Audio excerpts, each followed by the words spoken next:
Well, Angel, I received a very similar phone call that I imagine Charlie Kirk's wife did last Wednesday. For me, it was 14 years ago in January 2011, where I was told that Gabby was shot and then that she was shot in the head.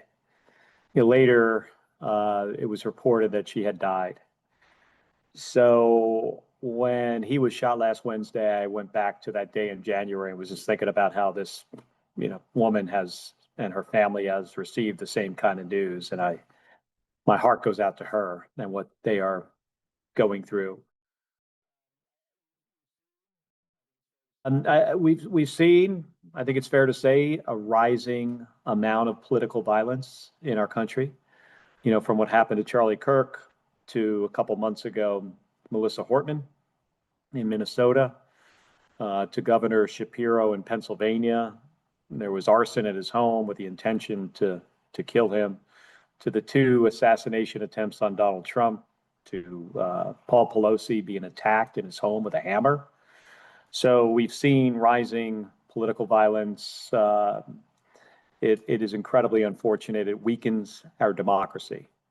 And I think it also drives people away from wanting to serve.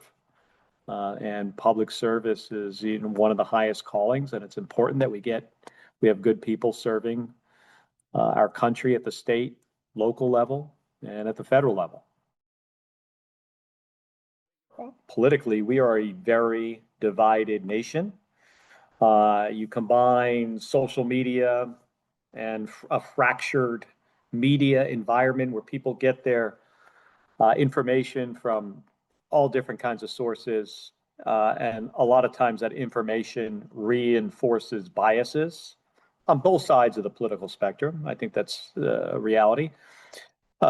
So an event like what will happen on Sunday is an opportunity for the President of the United States to stand up and try to unite us, try to talk about the things we have in common, try to talk about why political division is tearing this country apart, and try to find some common ground.